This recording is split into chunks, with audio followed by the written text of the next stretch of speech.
Hi, I am Paula. I host the Knitting Pipeline podcast, which is an audio podcast, and I'm also a quilter. So right now I'm going to show you my quilting for the last month or so, maybe 2 months, I guess. It's really one main project and then some purchases.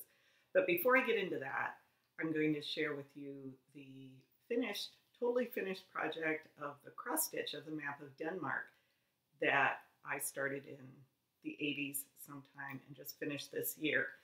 I still have the pattern from Honabades Plema, and I'm really excited because I have Danish guests coming, and that's one reason I really wanted to get recording today, because I don't think I'm going to have much time in the next 10 to 14 days to do that with house guests. Anyway, it's hanging on the wall, it's framed, I'm so happy with it, and it's in the entryway, so when my Danish guests come, they'll be greeted with the map of Denmark. Okay, I'm so disappointed, by the way. I've been trying to improve the volume on the podcast, and I have a lapel mic that I purchased. In fact, I have two of them now because I forgot I'd already purchased one, and unfortunately, my MacBook Air doesn't have a port for a microphone. So yeah, I didn't know that. And so I'll figure something out and hopefully it'll be better in the future. But I did bring the camera up a little bit closer. So hopefully now you're seeing the photo of the map of Denmark, which I did on linen. And I'm glad it's done. That's the last of my long-term projects that I did finish. So now I have my current project, which is almost finished, and this is actually a wedding gift for the couple that's getting married on July 29th. This is the reason we have Danish guests, because the groom is from Denmark. And some of you know, if you've listened to my audio podcast, I was a student in Denmark for a year, and I still speak some Danish. It's not as good, but it comes back as I'm talking. So hopefully I'll still have some of it when these people are here. So she asked me, as I told you in the last quilting podcast, that she asked me if I knew someone who could make a quilt, and I had actually been thinking of making a quilt for them anyway, and so I volunteered to do it, and I did my own thing. So it is 95% done, but I'm really afraid that I won't have time to record if I don't do it now. So half of the binding is sewn on by hand, and I have some clips on here because I still have the rest of it. And then I need to make a label to say who made it. So I'm gonna get up and hold it up so you can see it.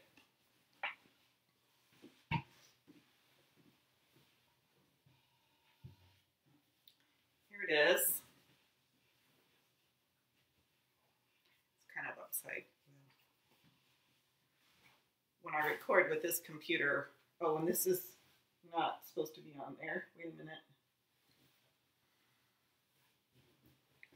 This was marking something, which, all right, there we go.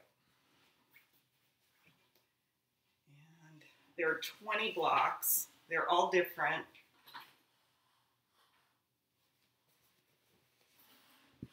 Those are the clips dragging on the floor. And here we go. So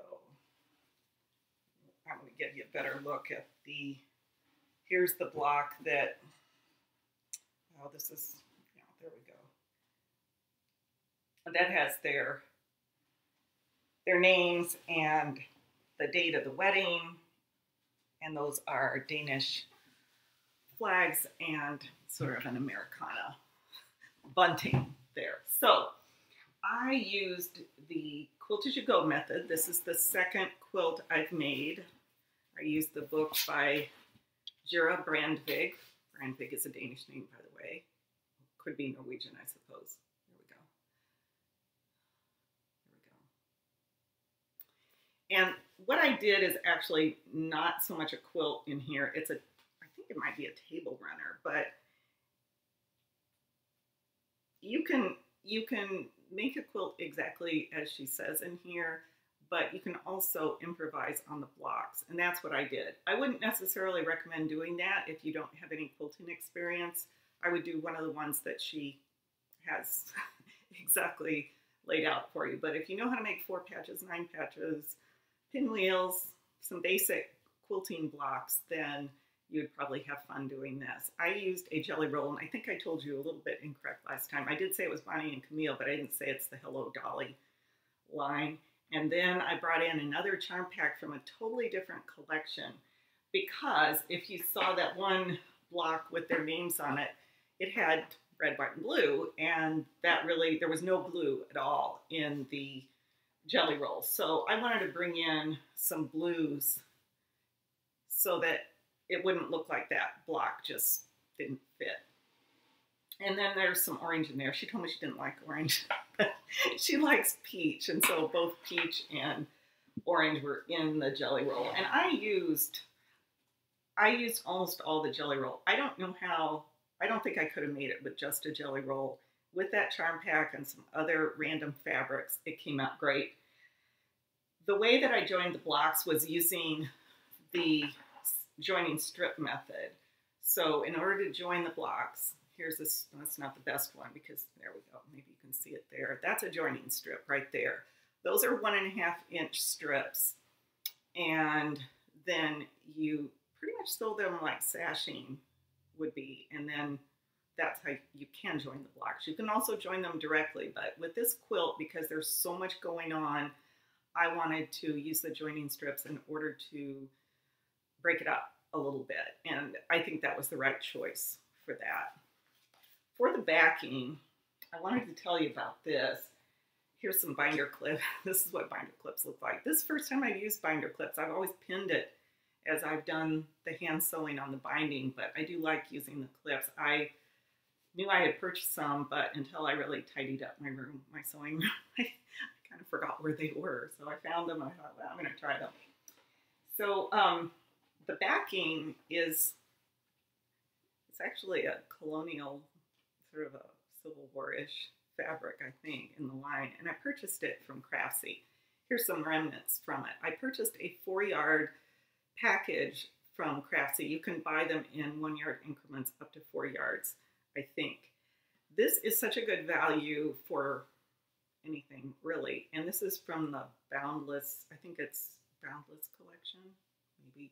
Anyway, it was $4 and I think $4.40 a yard, and I purchased 4 yards. Now, quilting fabric will run generally $10 or more and per yard, and I needed 4 yards, so that's quite a savings. And if you watch the Craftsy sales, you can usually find the yardage, and I'm starting to buy some basics there, and also I'll show you in a little bit from Knit Picks as well. Oh, excuse me, Connecting Threads is the quilting version of that.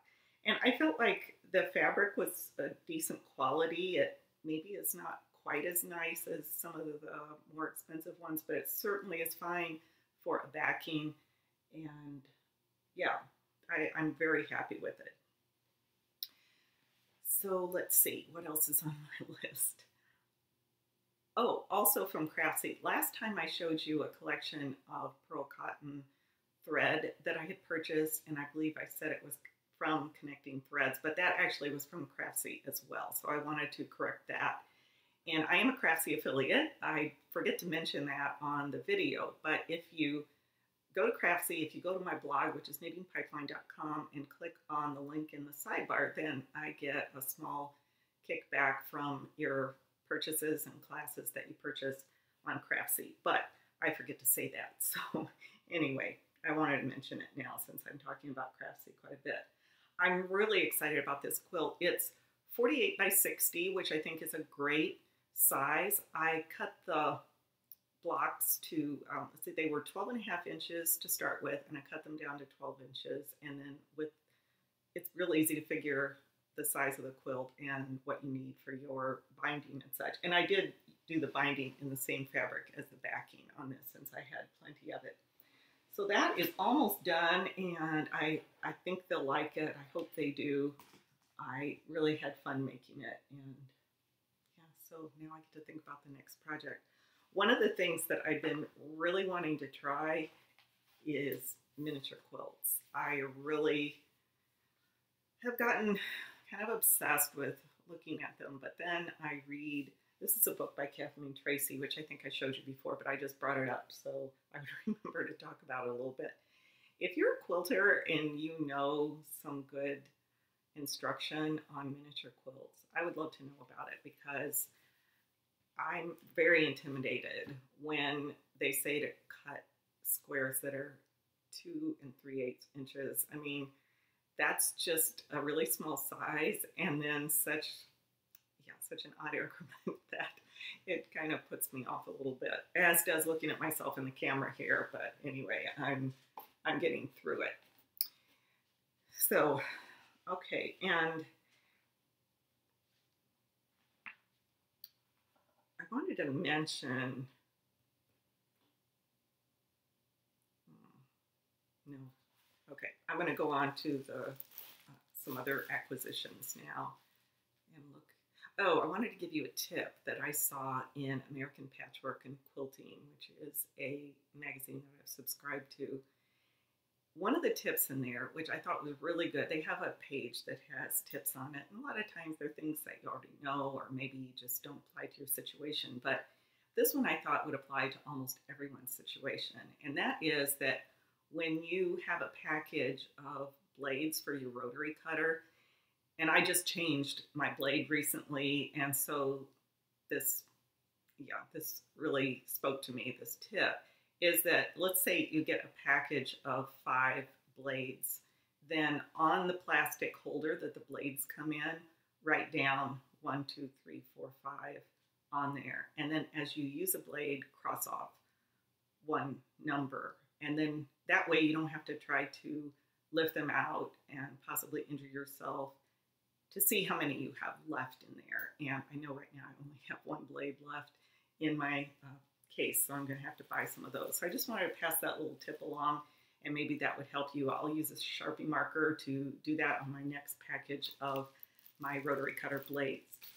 So one of the things I've been trying to do with my fabric stash is to build up some basics, and I decided to try purchasing from Connecting Threads. Just get some basic filler fabrics, because sometimes you just need some solids or some small prints that you can use almost as solids.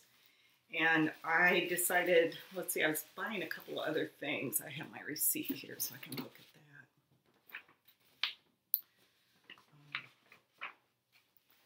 that. I got some Quilter's Candy, they call it, on their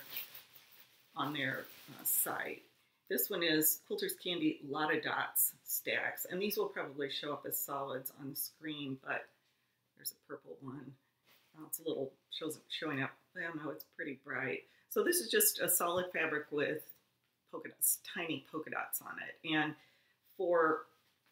sometimes you just need some colors like that, and I needed it actually on this project. I think I used the package I already opened up, I used. And then here's some bigger pieces. These are, I think this is must be a fat quarter bundle. Let's see here. Fat quarter sampler, which was $26.10.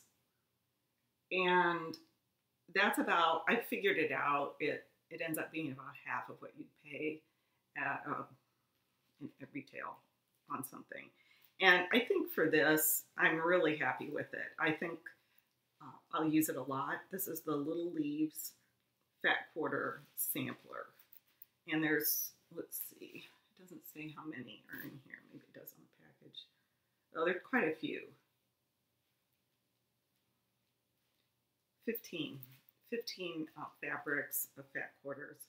And so that's a really good price for that. And I'm sure I'll be using those to fill in different places. It's just good to have those on hand. And then this one is a blue and brown collection called Hanami. So it is a little bit like indigo dyeing, and I thought these were really pretty. I actually have a jelly roll of this type of fabric, and so I bought these to fill in when I use that. I love browns and blues together, and it's kind of hard to So that one's just a plain navy blue kind of. So that was another one. And then I think the other one is down already in my cabinet downstairs. But that is from Connecting Threads, which is like knit picks for those of you who are knitters. And then I had the pleasure of going to Quilt Cove when I was there visiting family in Minneapolis, and that's where my friend Nancy works, but she was out of town, so I didn't get to see her there. But my sister and I went because my sister is quilting now, and we're having fun with that, as I told you. I bought a charm pack of Backyard Pals, and this is by Kay England. I don't know if you can, well, I'll just hold it up, and there's the top one with little bunnies. Sorry about that shadow. I don't know where that's coming from. I'll hold it over here. Pull one down. There's some polka dots. But these are 1930s reproduction, which I'm a big fan of. And then I got a couple of fat 8s. Sorry. I'll put it over here. Here we go. And then this one, which I thought would be really good filler fabric for 1930s, because it has, I don't know if that's red or orange. Maybe if I move this, I'll get, trying to figure out where that's coming from, the shadow. I don't know if I can figure it out. So I got those 3, and then I fell down the Etsy rabbit hole of fabric, and oh my goodness, there is so, what started this was a blog, Red Pepper Quilts. I couldn't think of what it said. Red Pepper Quilts. And I don't want to take this bundle apart right now, but a lot of her quilts, she does the binding in red and white stripe and black and white stripe, which she does a lot of kind of vintage fabric-y things, reproduction type fabrics. And I thought it was really an interesting way to finish it off. And I've been kind of looking for the fabric, and thanks to Missy, who figured out where it came from or what the brand was, I looked on Etsy for it, and the brand name is Lecien, Lecien, and it is Japanese. So I ordered from a shop called Sew Me a Song, and I got the black and white and the red and white, and then some polka dot ones, and then I got this one that I am going to take it out. But see how nicely it's packaged with ribbon and everything. This one is sort of a, it looks like patchwork this way, and I thought it would make a great binding. It would be like a scrappy binding, only you wouldn't have to piece it together. How awesome is that? So I think that would be fun too. So these are mostly for backing or binding. I don't know what I'll use them for, but I'm really happy with them. And she also sent a couple of really cute fabric squares, just as a little, you know how Etsy people do scraps here. That was a custom bundle, by the way, because she didn't have it, but I asked her about the Japanese fabric and the black and white, because it was originally in a bundle with some other things that I didn't want, but she said she would do the package. And then I ordered from another shop called something Lavender. I don't have a card here, but I'll try to remember to put it in the show notes. And I'm going to fan these out so you can see. These are also the Lecien fabrics from Japan, and they look very reproduction as well. And I thought the prices were really reasonable. I'm really excited to use these. I think my next quilt may have to be reproduction fabrics, because I've gotten so much of it lately. Let's see what my list has here. I've said everything. I think I have. Oh, no, I'll talk about that in the knitting section. So I think that this is all I have for quilting right now. Thanks so much for being interested enough to watch this. I'll put up a photo or two, maybe 3, of my finished quilt. And if you have any questions, feel free to post them in the thread or contact me on Ravelry. If you're a knitter and you're on Ravelry, I'm Prairie Piper on Ravelry. And oh yes, when I was making this quilt, I did do some vlogging. So I might be able to put a Quilt As You Go vlog up. The problem is I don't have the greatest camera set up, and I don't know if it's any good yet. I haven't really looked at it, and I recorded it over a period of days. So you might be seeing that, and we'll see. Yeah, maybe I'll do it on the next quilt if it didn't work out this time. Thanks so much for watching. Bye-bye.